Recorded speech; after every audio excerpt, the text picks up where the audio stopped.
There's so much great stuff going on in women's basketball right now. So much great stuff going on. There's so much talent out there right now, right? I mean, Caitlin Clark, you got her breaking records every time she touched the ball. You've got Paige Bueckers trying to come back. You've got Angel Reese trying to defend. And then you got South Carolina out there. You know, we making our noise 19 weeks in a row at number one. You got some freshman phenoms out there that, you know, deserve to be on somebody's TV every time they play, right? From Michaela Williams down at LSU, you got Malaysia Fu Wiley at South Carolina. You've got Talia over at Arkansas, I believe that is. You got Juju at USC. The list goes on. I know I'm forgetting somebody, not on purpose, y'all. Just wanted to say that, like, we got these great games going on. We got these great rivalries going on. We had a Thursday night game that did better than the NBA game for that night, right? Mm-hmm.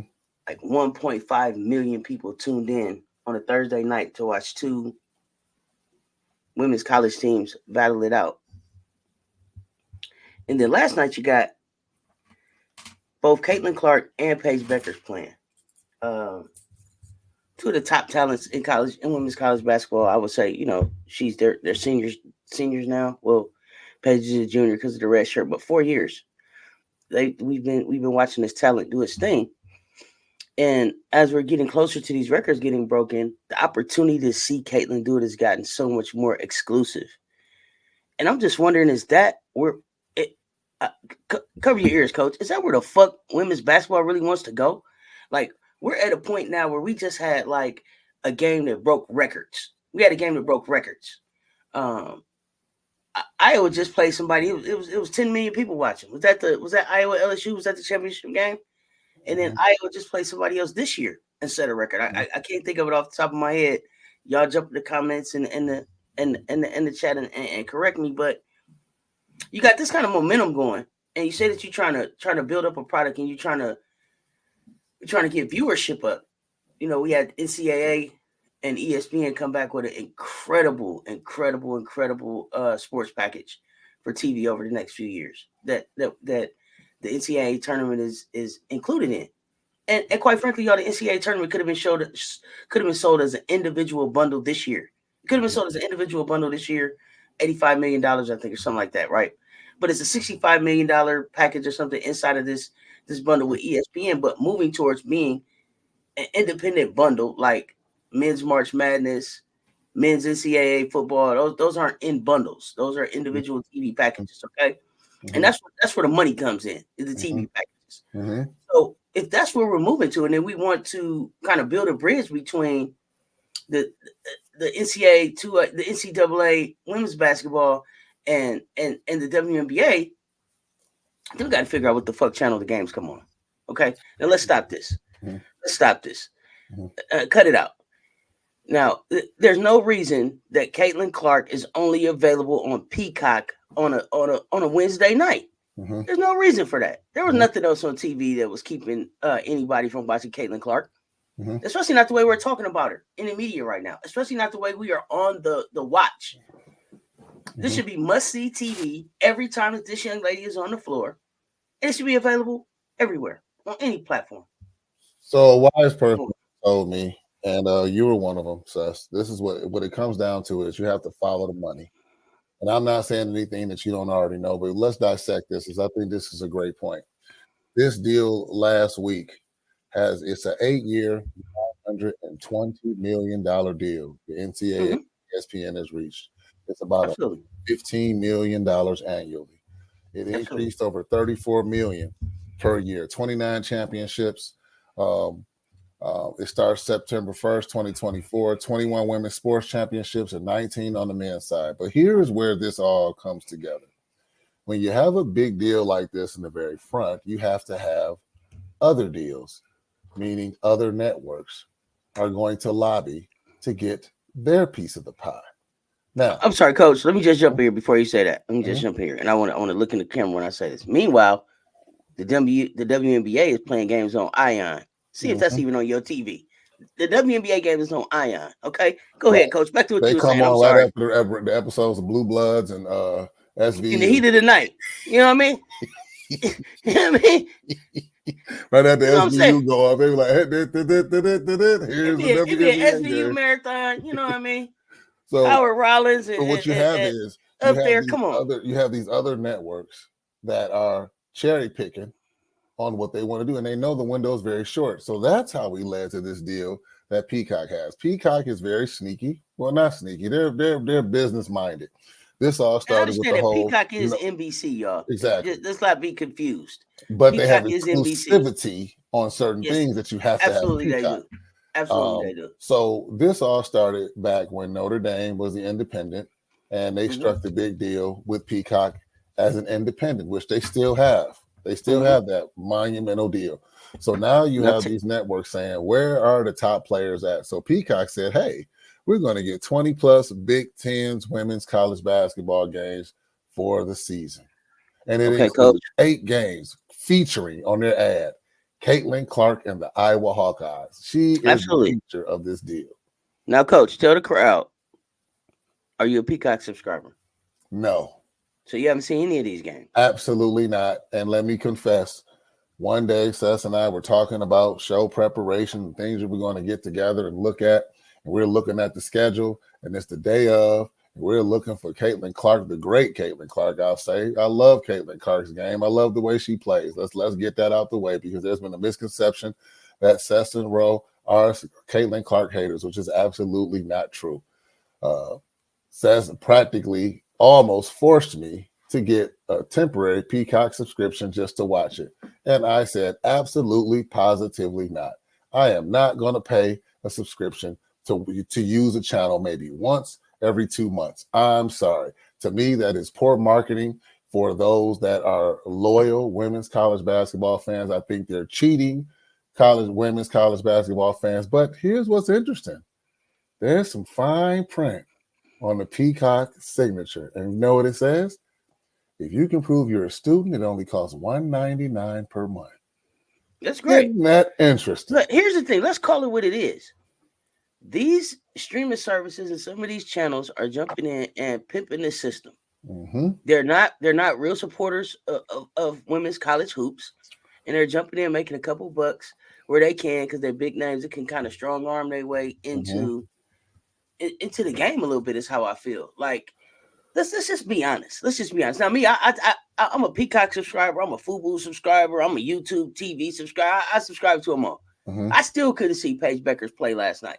I even got the SNY channel, SNY app that they supposed to play on locally. I still couldn't see her play last night. I couldn't pay to see Paige play last night. Now, let me get your take on something. Here's something real interesting. I'm looking at the Peacock schedule. There's about 20 games on here. There's one game with an asterisk next to it that says also on NBC. Now, we're talking Big Ten. You want to guess what that game is? Which one is it? Iowa versus Ohio State, when they played on the 21st of January. Well, that's the only game that was on the NBC network. Let me clarify this, Coach. Let me say this too. Let me just say this, because I'm on my soapbox and I don't want people to take this the wrong way. The Lions played on Peacock too, but the Lions were also available on NBC locally. Okay, look, let's have a conversation. Women's college basketball fans come in all sizes, shapes, and forms. I am a man. I identify as a man.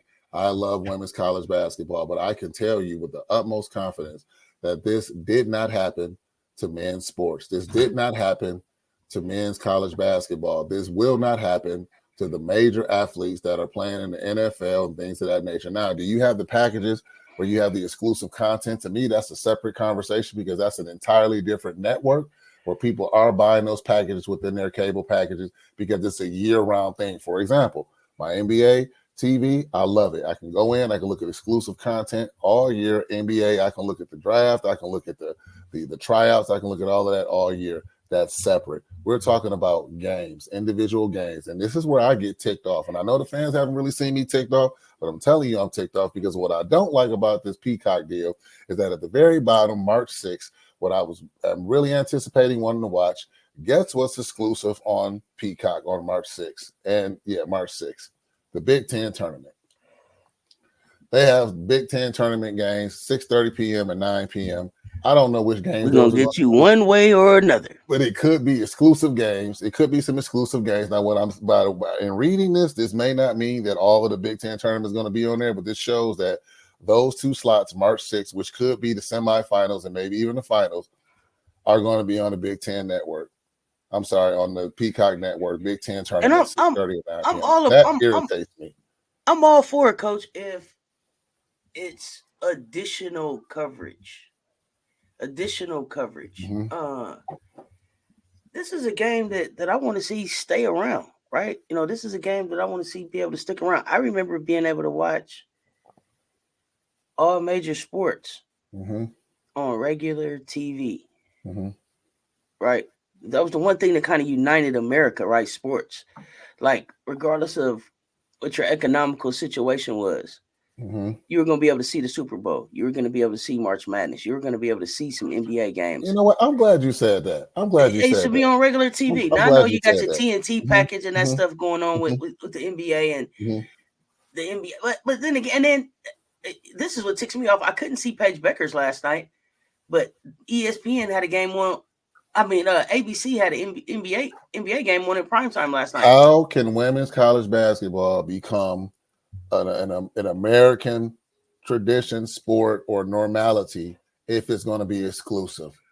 Let's drill Well, right down to it. You have young ladies that are in homes that are on different teams trying to play they love watching their heroes in the WNBA. They want to get it to the WNBA. They want to go play in school. They want to play in college. Why is it that they will not have the access to that unless they pay these huge fees to watch the game? That's what this is about. You cannot say that women's college basketball is getting a boost to be a normalized sport or something that these young ladies, young girls are able to look at, learn, study, and play if you have all of these strings attached on where they can watch the games. What if the parents don't have access to these networks? What if the parents aren't going to pay for Peacock or Fubo? You know what? Transparently, I've never looked at Fubo. Never looked at it. I only see when it pops up on some of my feed when I'm looking at certain games that I'm trying to look at. I have no idea. Never watched a game in my life. now let me say this. I will say this. Uh, Fubo is a great sports platform. I'll give it to them. Great sports platform. Well, I need to check it out because I'm not. Yeah, it's a great sports platform. Um, but again, it's still at some point limited, right? It's just still at some point limited, which is crazy to me. Like, if we're growing the game, like the game just isn't at a point where we can be exclusive yet. We haven't. We're not a household name like that. So I just feel like, for all intents and purposes, right now, we need to keep the games on as many outlets as possible, but also on as many free outlets as But the possible. sad part about this is that is not where this is trending. This is No, trending toward more teams getting exclusive deals. They're going to say, "Hey, wait a minute, I can get 300 million from a network just to show our like Notre Dame has a deal right now showing all of their home games. I'm talking about football right now. They have an exclusive deal. You know how much money they're making off of that deal? They don't care about who's watching their games. well, Notre Dame's always been independent. Notre Dame isn't even in a conference in football, right? So Notre Mm-hmm. Dame has always stood alone, and that's okay. I can understand that. That's a that's a different type of fan base. That's something that they've been doing before streaming. It seems Mm-hmm. like, right? Mm-hmm. But just in general, uh, you got to make a way for these games to be available to everyone. I just I think it's too soon to start going exclusive. It takes it takes the opportunity away for young people, who don't have a choice in their house sometimes of what we streaming or what channels we have or whether we have cable or not. Uh, just too exclusive, and quite frankly, for the people that are probably buying Peacock and tuning in to be able to see a Caitlin Clark game, Mm-hmm. they're not going to continue tuning in to watch Iowa once Caitlin is gone, because they weren't tuning in to watch Iowa before Caitlin got there. And I'm just keeping it real. And that's not to say that they don't have a great fan base, but there are a lot of fringe fans that are kind of hanging on and following this rock star kind of pursuit of these records that aren't going to be here next year. But what's interesting is that what we're talking about is what this ESPN deal. They're saying the exact opposite. They're saying that this move that they did is actually going to boost women's college basketball. I'm trying to find the logic in that. ESPN, they're literally saying that they're going. This is a value perspective of the NCAA, and that the women's college basketball is a jewel of theirs, and that's why they chose not to bundle, not separating the women's championship. I think the crown jewel of their package. I think ESPN. I'm not putting ESPN on the same level as Peacock, because ESPN has ESPN. They got games going. They got ESPN2. They got ESPN Network. They got ESPN News. They got all these different ESPNs going on that are going to be covering things in March Madness, and then they do throw some games on ABC. But there's no way that you can tell me that women's college hoops is ready for exclusive viewing on streaming services only, and in the same breath, in that same contract that you're talking about, Coach, tell me that women's college hoops isn't ready to have a championship game in prime time. They still kept the championship game in the afternoon, but we just had 1.5 million people tune in and watch LSU South Carolina on a Thursday night. There's no way that you could tell me if that was for all the marbles, that you couldn't get that viewership up even higher than that in a primetime game. It doesn't have to still be on the afternoon. This still comes down to the lack of equity between women's and men's sports. Let me remind everybody, of the Kaplan report. Look it up for those people that want to fact check that stuff we look at. The Kaplan report, Kaplan, published in 2021. You know what it showed? It showed that the NCAA prioritized men's sports over all other sports. That's what it showed. It had the stats to match. It showed the differences between the women's and men's facilities during championship tournaments. Let me not remind you of the COVID time where a very popular player showed the facilities that the women were in, even in the WNBA. There is not equity in this. How can you move on to a deal like this and there's not equity on the foundational basis of the sport? That's what this is about. And it's just showing more with the money. I don't care how much money you throw at it. It's still not equitable. It's still not equitable. Are we ever going to see it be equal? Not at this rate. Let's be clear. Let's be clear. I'm going there. Let's be clear. So for me, there's not a potential for it to be equal in the sense of money, just because when you're talking about business, bottom line, it doesn't bring in the same amount of money, right? So there's no way to give $250 million contracts in the WNBA, because bottom line, the product isn't bringing in that type of money yet. Now, can it get to that? Absolutely. There was a time when the NBA workers were still working at the factory during the day, smoking a cigarette on the way to the game. They weren't always just where they're at right now, but they had the opportunity to grow in that. But when we talk about equitable, the same chance to grow. That's what thank you. Right. The same opportunities, the same opportunities to have those growing pains, but still be moving towards something that's equitable and profitable for everybody involved, right? That's what we mean, right? It's almost like that picture we always see where you have the one stoop that's real high for the person that's short, and the lower stoop for the person that's kind of tall. They all can see over the same distance over the fence. People have seen that picture before. It's like a great word picture of what equity is. Let's be clear. We're talking about equity. So thank you, Cess, for inserting that, because we're talking about the equity as far as like the opportunity. The money's never going to match up, like you said. That's never going to match up. But the opportunity to build the platform is what we're talking about. And this But is what's not helping.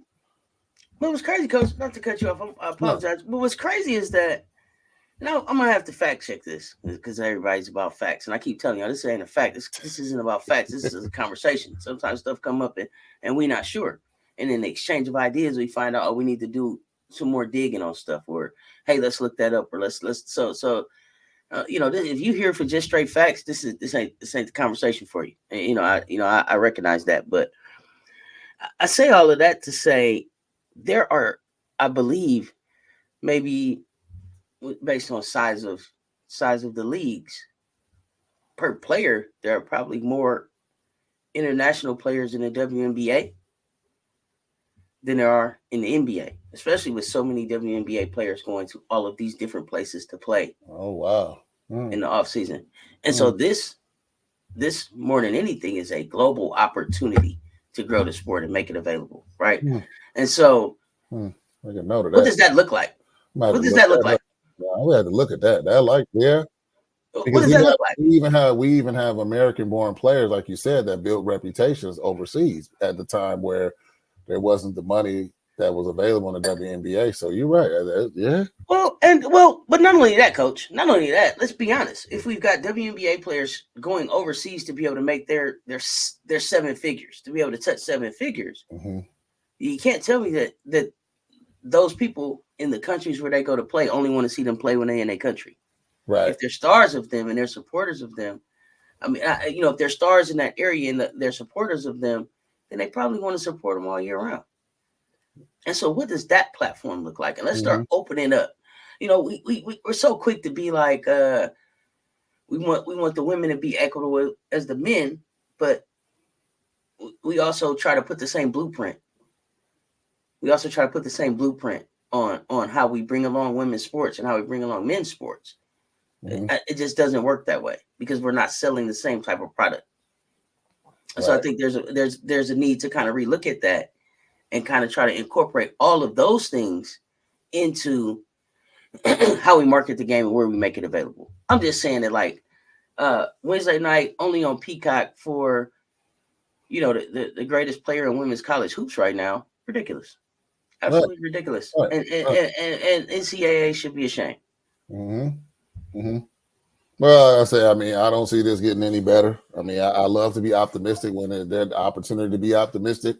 But the way these deals are rolling, the numbers that we've looked at on how this is trending, it was interesting is that if we're flipping over to the men's side, there's been record lows in viewership for the men's championship. Those views haven't gone up. Look it up. Fact check that, everybody. The views have gone down. So despite all of the money being thrown in that direction, I'm not saying it's unjustifiable because, look, the men's college basketball tournament is one of the biggest events, as we know, in sports every year, okay?